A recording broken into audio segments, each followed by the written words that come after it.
I'm Jen Roberts. Today we're going to be discussing the patient-driven payment model. We're going to be focusing specifically on scheduling.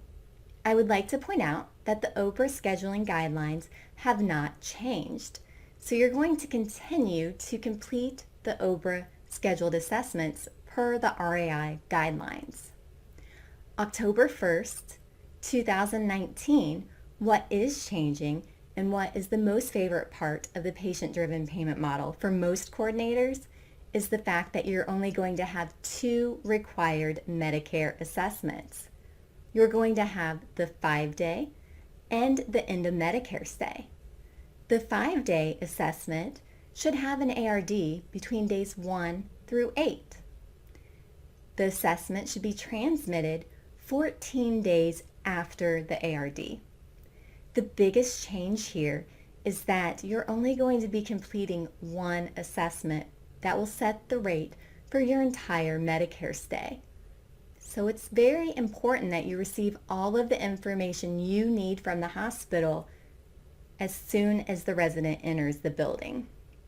You'll want to reach out to your clinical nurse liaisons, your medical records department, the hospital's medical records department, and if there's any issues that you're currently having receiving the discharge summaries timely, you need to discuss that with the hospitals to try and get those to you as quickly as possible, since we're only completing the 1 assessment.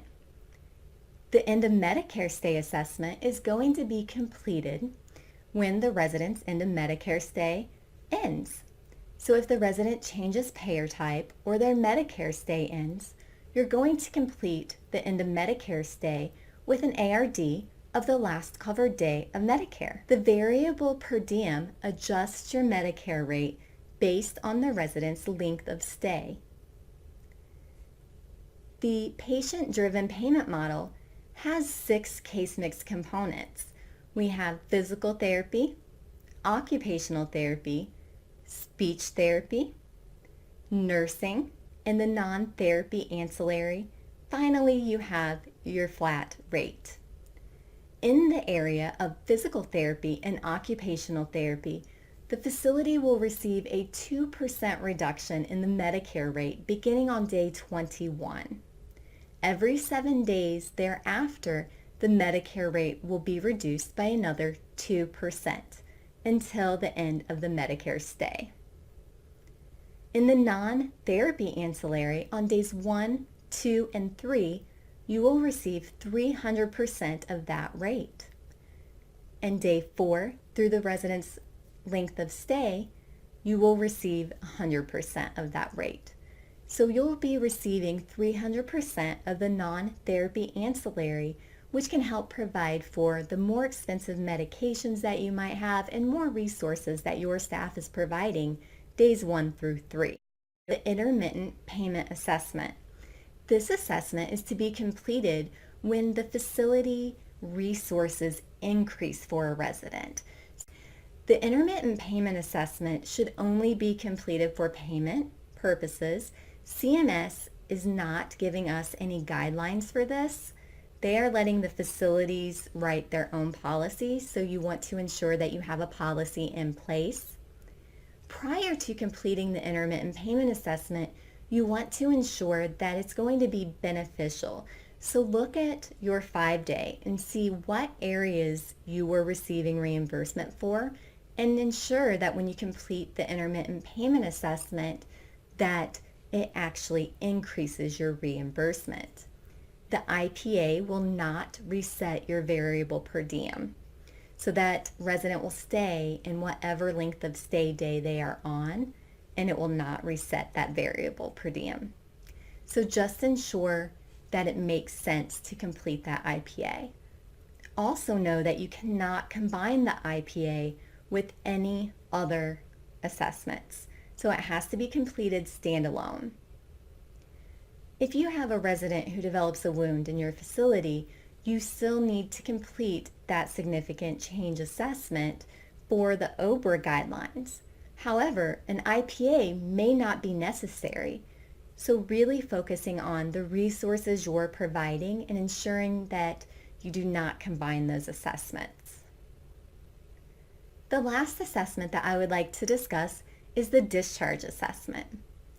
The discharge assessment is not changing in the OBRA guidelines. If a resident is out of your facility over 24 hours, per the OBRA guidelines, you'll complete a discharge assessment. The Medicare End of Stay assessment is only due if the resident is out over 3 midnights. So if the resident is out over 3 midnights, you'll complete the End of Medicare Stay. If that resident then comes back on day 4 or day 5, any day before day 30, you can do that re-entry assessment, and then you are going to have to complete the new 5-day PPS assessment.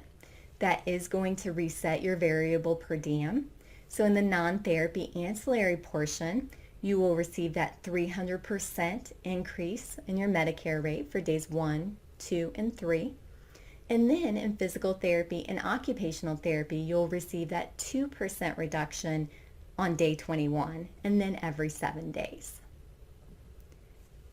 When a resident discharges from your facility, but they're not out over 3 midnights, you are not required to complete any Medicare assessment. So you will complete your discharge OBRA assessment, but you will not be required to complete an End of Medicare Stay assessment. If that resident comes back to your facility before that 3rd midnight, you will not be completing a new 5-day. That resident will continue in their length of stay based on whatever day they were when they went out. I hope you enjoyed the topic that we covered today. If you're new to the channel, make sure and hit that subscribe button and ring that bell so you're notified when we release our next video. As always, I hope you have an amazing day, and thanks for learning with Jen.